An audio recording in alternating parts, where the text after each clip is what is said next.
E você...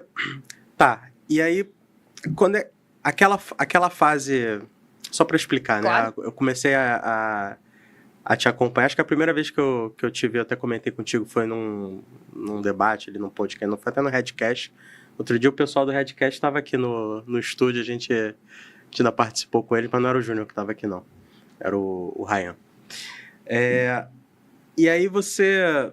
Até uma curiosidade minha. Eu vi um meme seu na internet de uma pessoa comentando sobre o teu estilo, a aparência, né? Sei. Que você se maquiava, Sim. parará, e enfim, agora você está se apresentando de outra forma.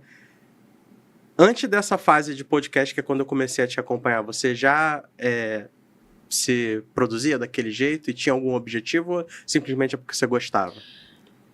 Inclusive, essa é uma excelente oportunidade para falar sobre esse assunto, né? E também em relação à minha mudança, porque eu sempre fui alternativa esteticamente, underground, entendeu? Entendi.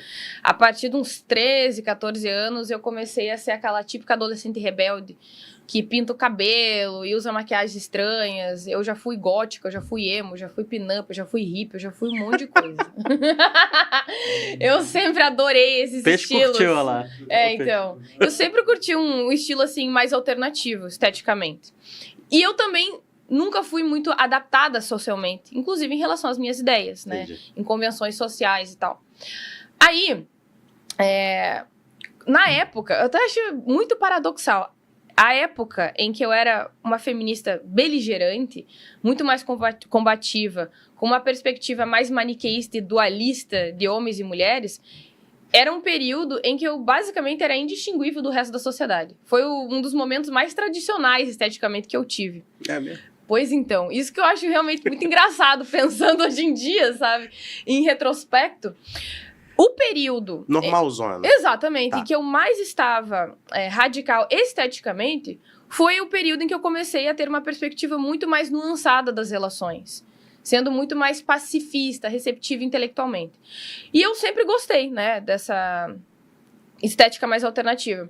E aí eu comecei a fazer lives, foi depois da pandemia.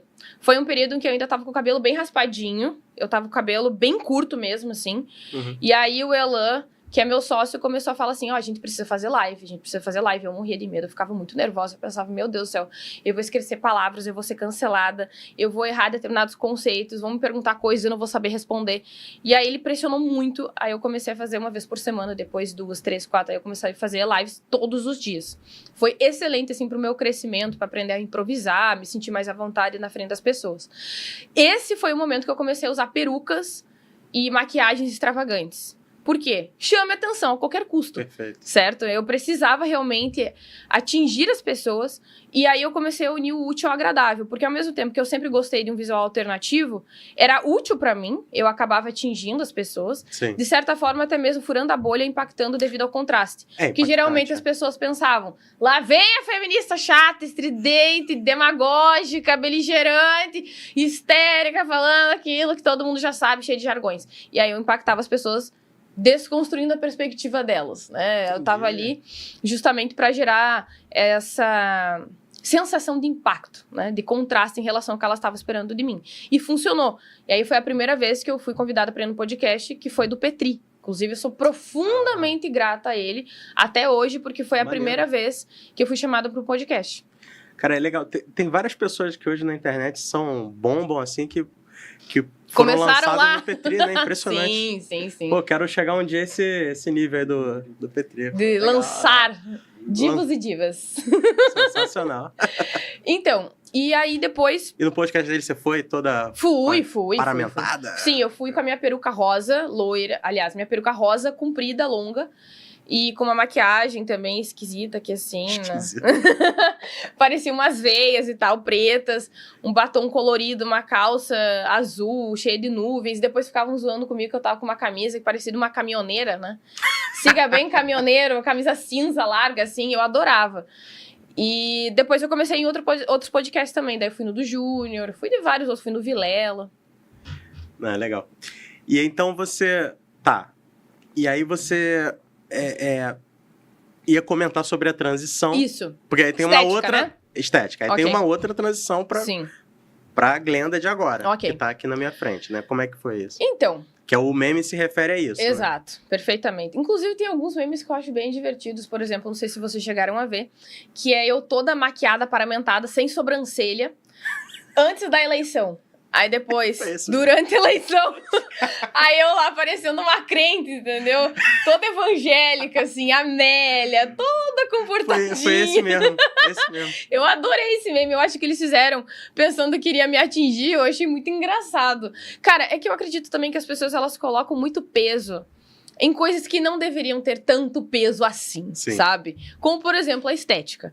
Porque assim, ó, tem algumas pessoas que acham que, porque agora eu estou menos extravagante, logo eu mudei as minhas convicções. Agora eu virei uma super crentelha, que é super conservadora, adaptada socialmente, que agora quer casar, ter 5 filhos. Não, gente, eu continuo a mesma pessoa. Eu continuo a mesma pessoa. Outra coisa, ninguém na MBL me obrigou. Essa é uma coisa que me incomoda. Do tipo, agora ela tá assim porque o MBL mandou. A galera fala que você, que tipo assim, ó, pra entrar aqui no Sim. Missão tem que mudar a aparência. Ninguém nunca, absolutamente nunca fez qualquer comentário negativo acerca da minha extravagância estética. Pra cá. E eu continuo a mesma pessoa, apesar de ter mudado a minha estética, mas ninguém me pressionou. Só que a questão é o seguinte, me parece algo muito natural e óbvio que na medida da sua atuação no mundo você vai se adaptar, certo? Então eu deixei de apenas ser uma pessoa que atuava no ambiente intelectual do MBL, escrevendo para a revista Valete e fazendo as minhas lives, para ir agora para um setor mais institucional. Então é a mesma coisa que esperar que você vá num velório fantasiado de carnaval. Qual o sentido disso? Assim, eu realmente fico me perguntando o que as pessoas esperam. Porque quando eu estava extravagante, as pessoas reclamavam.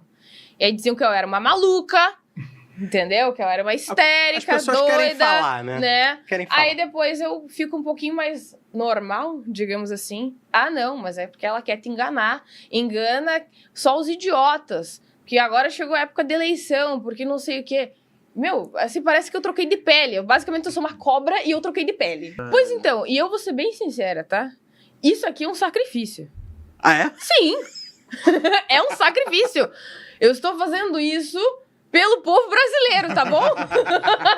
Isso aqui é pelo povo, porque eu gosto de visual extravagante. Eu tenho saudade de ter meus 2 piercings aqui, né? Na época eu ainda já tava pensando em colocar mais 2 aqui, um em cada lado, vou botar aqui no pescoço. Aí eu vou colocar minhas perucas. Eu adoro o visual cyberpunk futurista. Sempre gostei e continuo gostando. Eu não tenho nenhuma tatuagem. Eu não gosto de tatuagem. Eu gosto só de piercings. E aí vai uma dúvida, né? A galera da Red Pill bate muito na estética de algumas mulheres, de tatuagem, de piercing aqui é uma das piores coisas no mundo. Sim.